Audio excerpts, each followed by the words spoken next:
Pera aí, já pensou em realizar sua primeira venda em 24 horas no mercado digital? Olha, eu tenho um desafio para você. Se você não realizar sua primeira venda em 24 horas com o meu treinamento, onde eu mostro o passo a passo, você pode estar perdendo o seu dinheiro de volta. E por apenas de R$19,90 você pode ter esse método passo a passo e aplicar já para você conseguir realizar sua primeira venda em 24 horas. Então toca no botão e vem para a turma porque tem lives todos os dias também. Existem algumas teorias para o surgimento do dinheiro. A teoria, para mim, que mais bem explica o surgimento do dinheiro é a que a gente chama da teoria catalática, que é a teoria que tem a ver com as trocas voluntárias, ou as trocas de mercado. Que o dinheiro nada mais é do que uma mercadoria que surge nas trocas entre indivíduos. Então, no passado, a gente tinha o escambo. Sempre existiu, né, o escambo. Sempre existiu e ainda existe. Exatamente. Existiu e ainda existe. Então, no passado, o problema do escambo é que ele é muito limitante. Assim, porque ele depende da dupla coincidência de desejos. Exatamente. Você vende peixes, você é um pescador, e eu tenho cadeiras para vender. Exato. Se eu quero peixe, você tem que querer cadeira, senão a gente não faz negócio. Exatamente. Esse é o problema da dupla coincidência de desejos. E é aí que os indivíduos vão percebendo que, dentro do mercado, algumas mercadorias são mais demandadas que outras. Alimentos, no passado sal. A palavra salário vem de sal. Ah, é? Sal era usado como dinheiro, porque era muito demandado, então os indivíduos foram percebendo que, olha, se eu pegar um pouco de sal e entregar em troca do produto que eu quero, quem está recebendo sabe que esse sal vai poder usar na troca seguinte. Então o sal funcionou como um meio de troca. O meio intermediário. Que todo mundo queria. Não para consumir o sal naquele momento, também podia ser consumido. Como base de troca. Mas como meio de troca. Então ele era o bem intermediário para resolver o problema da dupla coincidência de desejos. Então nesse processo que foi evoluindo, e várias mercadorias foram usadas como dinheiro ao longo da história. Ouro foi mais depois, mas a gente teve sal, gado, sementes de cacau. Semente de cacau? Semente de cacau. De conchas também? Conchas. Por que conchas? Porque são bens escassos. E eu vou fazer um parênteses depois nessa teoria que é importante. Depois a gente volta nas conchas. Não deixa esquecer. Tá bom. Mas, avançando mais ainda, a gente chegou nos metais preciosos, como prata. Primeiro até foi prata. Ah, é? Primeiro, o principal padrão monetário metálico foi prata mesmo. Depois que veio o ouro. Tanto que os Estados Unidos foram fundados num padrão monetário baseado na prata. Pô, achei que era ouro. Em 1776 era prata. E por que é escasso? Era a moeda corrente.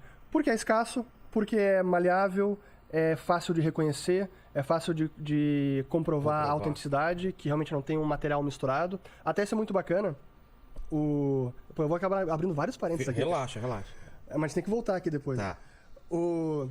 Uma das palavras que se chama, uma das definições para dinheiro bom no inglês é sound money. Sound de som? De som. Ou moeda sonante. Ah, porque os caras batiam pra ver se era de prata mesmo? Exatamente. Tem um som diferente? Total, é um som límpido, assim, impressionante. É muito bacana você escutar o som da moeda de prata e de ouro também. E até hoje existe esse termo por causa disso, o cara batia. Vem daí. Então quando fala, precisa de sound money, dinheiro sonante, ou dinheiro sadio, é por conta disso. Então os metais foram depois, mais no último milênio, de verdade. Tá.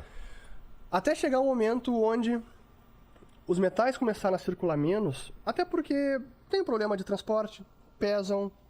Então, você imagina carregar um montante relevante no bolso, é complicado, pode ser assaltado, então é mais perigoso. Imagina o cara viajar naquela época lá, de carruagem a cavalo. Então começaram a surgir bancos. Piratas, né? Piratas, tudo isso. Navios. E os chamados substitutos de dinheiro. Que é, por exemplo, uma cédula bancária, onde o sujeito deposita o dinheiro no banco e recebe em troca uma cédula bancária. Como começa isso? Quem tem essa ideia ou quem começa a implementar isso? Da história bancária remonta talvez os primeiros bancos com algum nível relevante de atividade foi na Itália, o banco dos Médici. Então, era muito importante. Isso no século XV, se eu não estou enganado. Ali começa a se desenvolver. O cara tinha metais preciosos? Recebia metais, não apenas trocava moedas, como também recebia como depósito e entregava... O cara tinha uma grana, ele não queria guardar no castelo dele, ele deixava lá com os caras. Exato. Toma conta pra mim. É isso? Exato. Tipo um banco mesmo. Tipo um banco, ou até mesmo concedendo empréstimo. Ah, tá. Porque como ele atraía depósitos dos depositantes, dá o dinheiro pra mim, eu vou ser o intermediário financeiro. Investe comigo, eu vou emprestar para quem eu sei que quer tomar emprestado porque precisa de dinheiro. É um banco mesmo. É um banco. Então, essa atividade bancária foi se desenvolvendo e que chegou a tal ponto em que a cédula do banco começou a circular como se fosse a própria moeda. Porque o pessoal confiava tanto Porque que era... tinha confiança no banco. Pô, uma instituição... É fé, né? Sem dúvida. É um papel, não é um ouro que... né? É um Sem papel. dúvida. Tem o nome do banco, dos acionistas, mas que o sujeito sabe que se ele apresentar na janela do banco, ele vai ter a prata ou o ouro de volta. Então é baseado muito na confiança e na solidez do banco. Então o uso do papel moeda na cédula bancária foi crescendo ao longo dos anos.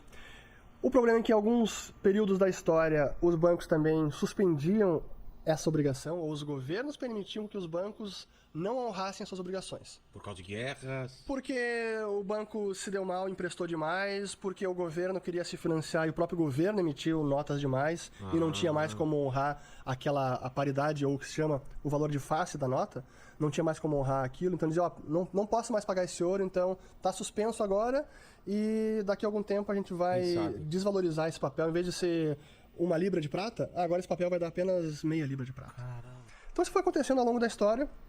E esse, como o sistema bancário, eu estou dando aqui um panorama geral, sim, mas até porque a atividade bancária ela foi se desenvolvendo na Itália, na Escócia, na Alemanha, nos Estados Unidos e de forma diferente. Um pouco diferenciado.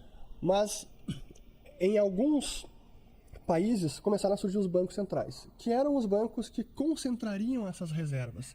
Em vez de ficar tudo num único banco, ou em vários bancos dispersos, as reservas de prata, de ouro, seriam concentradas num banco central, que até possibilitaria, vai que algum banco tenha problema, o Banco Central pode emprestar para esse banco agora. O banco não precisa quebrar, deixa que o Banco Central empresta porque ele tem reservas, o banco tem um problema pontual, ele vai repagar, paga um juro punitivo. Na teoria, traria mais confiança para o sistema. O sistema como um todo. Como um todo, exatamente. Porque tava tendo esse problema da galera começar a desconfiar. Pô, mas esse banco aqui, abriu aqui, não sei se eu entendi. E acontecia, quebras bancárias são normais. Então, aí começou os primeiros bancos centrais, só que sempre com um relacionamento muito umbilical com os governos. Onde, muitas vezes, os próprios governos, ou os reis, impérios, eram os principais devedores. Eles estavam precisando, não conseguiam cobrar impostos para cobrir toda a despesa, esforço de guerra, e aí tomavam emprestado. Só que em algum momento eles também não tinham mais como pagar emprestado. Então, esse relacionamento bancos e governo e moeda aconteceu ao longo de toda a história. E os bancos centrais foram cada vez mais sendo estatizados. Alguns já nasceram assim, nacionalizados, faz parte do governo. Na época, por exemplo, das descobertas, Portugal, Espanha e Inglaterra, já existia um banco que financiava essas navegações e eles tinham que trazer um lucro de volta para cobrir Em isso? alguns países, sim. Por exemplo, o Banco da Inglaterra foi... O primeiro banco foi da Suécia. Foi no século XVII. O segundo foi o Banco da Inglaterra. Mas, inicialmente, não era um banco do governo, mas era um banco que, depois de algum tempo, foi concedido um monopólio para emitir o papel moeda. Entendi. Então, os outros bancos não podiam mais emitir isso na Inglaterra. Apenas o Banco da Inglaterra. Que acabou sendo o Banco Central. Depois, no século XX, foi nacionalizado efetivamente. E o que aconteceu ao longo do século, especialmente passado, com a Primeira Guerra, com a Segunda Guerra e depois da Segunda Guerra, é que cada vez menos os governos foram honrando a paridade do papel moeda que tinha um lastro no ouro. Então os cidadãos operavam sempre com aquela confiança de que poderiam sacar o ouro. Se todo mundo ao mesmo tempo fosse no banco, ia ter o dinheiro dele. Era para ter. Hoje não é mais assim. Hoje é um pouco diferente, A gente vai chegar lá. Tá. A gente vai falar aqui umas 4, 5 horas. Hein? Mas vamos lá. Avançando com os bancos centrais. Concha, anota aí concha aí. É verdade, tem que voltar para a concha. Então o sistema que acabou se consolidando ao longo do século passado foi um sistema em que o papel moeda do governo, emitido pelo Banco Central, que tem monopólio concedido pelo governo, acabou circulando sem precisar restituir em ouro. Então o cidadão não tinha mais o direito de resgatar em espécie, prata ou ouro. E é depois da Segunda Guerra Mundial que teve uma grande mudança, porque foi no Acordo de Bretton Woods, 1944, quase acabando a guerra, a Alemanha já praticamente aniquilada, e aí as principais potências reuniram em New Hampshire, na cidade de Bretton Woods, num hotel muito bacana. Roberto Campos, falecido senador brasileiro, estava na conferência. Foi um dos membros da delegação brasileira. E até no livro de memórias dele ele conta, é muito bacana. E nessa conferência eles definiram a ordem monetária. Eu não sei se eu entendi direito, Uri. Me explica essa parte aí. Então vamos lá. Em 1944, era finzinho da guerra, as principais potências se reuniram nos Estados Unidos, no estado de New Hampshire, numa cidade chamada Bretton Woods. E nessa conferência, que inclusive tinha o Roberto Campos, nosso falecido senador, que fazia parte da delegação brasileira, eles definiram a nova ordem monetária. Como é que o sistema monetário seria estabelecido depois da Segunda Guerra? Por quê? Porque desde a Primeira mudou? Guerra, qual foi o grande problema? Na Primeira Guerra, a maior parte dos países saiu do chamado padrão ouro, que era o sistema que a gente descreveu, onde a cédula, o papel moeda, tinha lastro no ouro e o cidadão podia lá trocar. pedir o ouro de volta.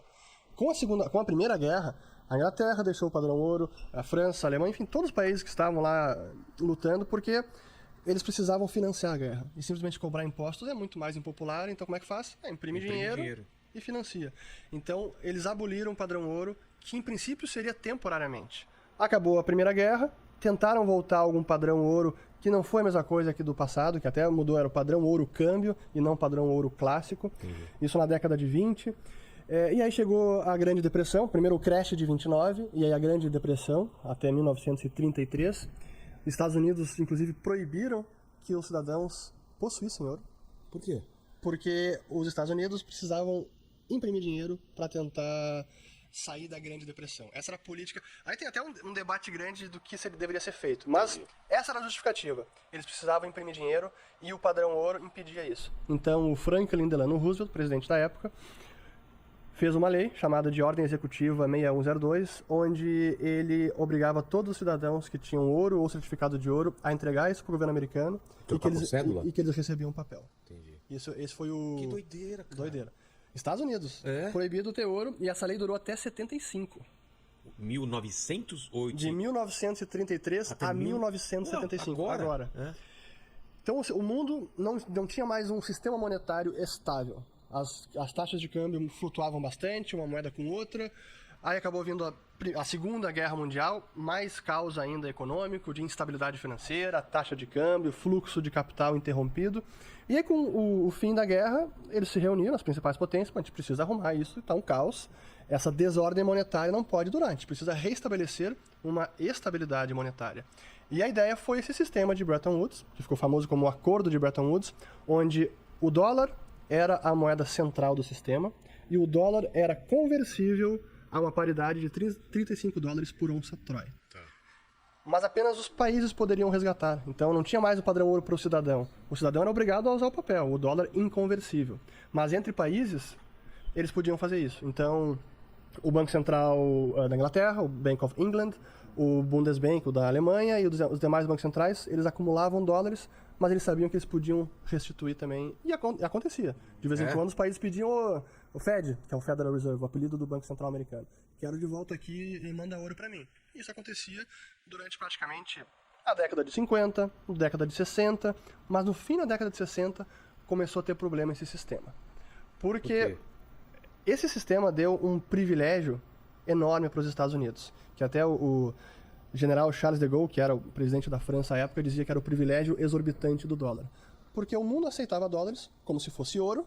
Ah, virou um novo ouro. E os Estados Unidos poderiam imprimir dólares. Não é que nem ouro, ele tem uma máquina à Mas se disposição. estão aceitando como se fosse, eu tenho um incentivo para imprimir. E é o que aconteceu. Guerra da Coreia, Guerra do Vietnã, Estados Unidos tendo que financiar. E aí começou a acontecer o seguinte. O mundo começou a ser inundado de dólares. E aquela paridade de 35 dólares onça Troy, os países foram percebendo, opa, tem alguma coisa de errado aqui. Isso aqui não vai durar. Vamos resgatar esse ouro porque eu não estou mais confiando nesse dólar aqui. Tem dólar demais na praça. E aí começou com França, outros países, e aí no fim da década de 70 o sistema deu os sinais de que não ia conseguir durar muitos anos mais. Até que em 1971, quando veio o Richard Nixon, presidente americano da época, em rede nacional de televisão, ele anunciou que estava acabando com a conversibilidade do dólar em ouro. E esse discurso é famoso, tem no YouTube, basta buscar. E ele dizendo isso, olha, para defender contra os especuladores e os interesses dos Estados Unidos, a gente vai acabar com a conversibilidade do dólar em ouro. E naquele momento acabava Bretton Woods de forma unilateral, porque os outros países foram quem sofreram um calote, né? Porque era uma obrigação dos Estados Unidos. E a partir daquele ano, então, o mundo entrou nesse sistema de papel moeda E inconversível. não teve uma retaliação? No primeiro momento, tentaram reformular, teve o Acordo Smithsoniano de 73, para tentar voltar a uma espécie de padrão ouro, mas acabou que ficou por essas mesmo, não teve mais uma tentativa de voltar ao padrão ouro, e desde então a gente tem esse sistema onde papel moeda não tem mais conversibilidade e lastro em nada. Isso foi a última grande mudança, então? Essa foi a no última cenário? grande mudança, sem dúvida. Essa foi a última grande mudança de funcionamento básico do sistema desde 71, que mudou a ordem monetária. Que pra gente fica muito difícil imaginar o que isso significa. Significa que o meu dinheiro, na verdade, ele tá baseado em quê, assim? O dinheiro que eu tenho no banco, o que é esse dinheiro? Pois então, o dinheiro do mundo hoje É. é o dólar. A gente vive nesse padrão dólar, porque todo mundo é precificado em dólar, as commodities, o petróleo, o mundo inteiro é baseado nesse... No início era um acordo e depois acabou sendo, olha, essa é a realidade, não tem muito que a gente possa fazer. Então o dólar é a moeda mundial, é a unidade de conta mundial. Tudo é precificado em dólares. Agora, esse dólar que é emitido pelos Estados Unidos, ele realmente... ele vai mantendo algum poder de compra com base na confiança de que eles não vão inflar demais, não vão imprimir dinheiro demais. Só que isso aconteceu nos últimos anos. Então. Essa é a loucura que a gente anda vivendo, porque a verdade é que, e essa pode ser a grande mudança que a gente está vendo agora, porque desde a crise de 2008, e que agravou muito mais com a da pandemia em 2020, os bancos centrais mundiais, donos das moedas de reserva, começaram a imprimir dinheiro quase tipo Brasil e Argentina da década de 80. Guardadas as devidas proporções. Mas então o que faz essas moedas se sustentarem é a confiança de que eles não vão destruir de verdade a moeda. Vai perder poder de compra? Vai, que é a inflação. Isso vai acontecer e acontece. Mas os Estados Unidos também são a principal potência hegemônica, tem esse poderio militar impressionante, com bases espalhadas no mundo inteiro. E afrontar esse sistema, peitar os Estados Unidos, também não é tão simples. Mas é o que a gente está vendo agora, né? É um pouco desse momento onde, com a guerra na Ucrânia... A gente pode estar vivendo esse segundo momento depois disso que aconteceu? Sim. O tal do reset? É uma espécie de reset, né? O reinício financeiro, sim. Porque o sistema monetário ele está em mudança. Essa que é a verdade. O que aconteceu agora com os eventos na guerra da Ucrânia, sem contar a parte militar, geopolítica, mas na questão da ordem monetária, foram medidas sem precedentes onde Estados Unidos, Europa, Japão, Inglaterra, eles bloquearam as reservas internacionais da Rússia. Então, os países vão acumulando, no passado acumulavam ouro, depois começaram a acumular dólares. Esses dólares não são acumulados na forma de dólar de papel na gaveta. Os bancos centrais, os governos, eles investem de volta na dívida americana. Então, essas reservas ficam denominadas como títulos da dívida americana, título do Tesouro. Então, esse título do Tesouro está sob custódia dos próprios Estados Unidos. Então, eles podem, tecnicamente, bloquear. Entendi. Só que, em termos de... Assim, abre um precedente muito perigoso. Porque, Não gostei do que você está fazendo. Até foi levantado aqui nos debates. Quem garante que daqui a um tempo os caras falam: a gente não aceita o que vocês estão fazendo na Amazônia, Claro. vamos bloquear, vamos tirar vocês do SWIFT, sei lá, alguma coisa assim, não dá? Abre esse precedente, né? Sem dúvida que abre esse precedente. E é por isso que eu acredito que nós estamos vendo a ordem monetária mudar. Acho que é a próxima Acendeu um sinal ordem vermelho, né? monetária, onde possivelmente a gente está migrando para um sistema mais segmentado ou de blocos monetários, blocos regionais. A gente tem o Ocidente, Europa, Estados Unidos, os demais países, e no bloco oriental, China, Rússia, que estão bem aliadas, inclusive antes da guerra anunciaram uma aliança sem limites, seja lá o que isso quer dizer. Então esse bloco pode estar sendo formado realmente, onde moedas como a chinesa vai ser mais usada entre a China e os seus parceiros comerciais, Rússia e outros. Então sim, foi um ponto de inflexão na história monetária, exatamente onde isso vai terminar. Porque pandemia e guerra, né? Duas coisas uma colada na outra ajudou a isso, né? Exatamente. Mas deixa eu voltar nas conchas, que a gente não falou das Exatamente, conchas. Voltando, a gente fez uma história monetária aqui, fast forward em 5 mil anos em 10 minutos. Interessante pra caramba, inclusive. Mas vamos lá, a questão das conchas me lembra o seguinte: quando a gente analisa e estuda essa evolução do dinheiro, a história do escambo e de uma mercadoria sendo adotada cada vez mais como meio de troca intermediário, portanto, a moeda, que é o meio de troca comumente aceito, essa é a história mais compreensível, mas historicamente é difícil de comprovar que foi assim que aconteceu. E aquele possível candidato a Satoshi Nakamoto, Nick Szabo, ele é um desses estudiosos também de teoria do dinheiro, E ele fez uma análise do surgimento do dinheiro, e uma das teorias que ele traz, que ele complementa essa ideia do escambo, que uma moeda acaba sendo adotada e acaba virando dinheiro, é a ideia das conchas, não apenas conchas, mas ele traz o exemplo de conchas, porque temos a comprovação documental disso, antropológica, de que no passado, conchas e artefatos que eram custosos de produzir e, portanto, não forjáveis, não podiam ser falsificados, um colar de conchas, e que demorava para produzir isso. Esses artefatos também eram usados para transferência de riqueza entre gerações, entre famílias, ou para pagamento de compensação entre tribos que guerreavam, ou para pagamento de matrimônio, o sujeito que estava casando o filho com a filha da outra tribo. Então, as conchas, ou os artigos colecionáveis do passado, foram proto-dinheiro, porque era uma forma de transferir riqueza, não necessariamente uma troca voluntária, Sim. mas uma forma de transferir riqueza num objeto que tinha algum valor para aqueles que estavam transferindo esse colecionável. Muito específico, né? Muito específico. Então essa é uma teoria que complementa o surgimento do dinheiro e essa teoria a teoria do meio de troca indireto, né? Que é do escambo e assim por Só diante. complementando aquela pergunta que eu falei sobre o que é meu dinheiro, Sim. porque hoje a gente está cada vez tendo menos contato com o papel moeda, né? E é tudo através do celular ou de cartão. É um número que sai, um número que entra, são dígitos. Isso é uma realidade já, né? É uma realidade e assim, o dinheiro está virando uma abstração cada vez maior. Exatamente. Sem dúvida. E a sua pergunta, bom, então o meu dinheiro é o dinheiro no banco? O que é o dinheiro hoje em dia, né?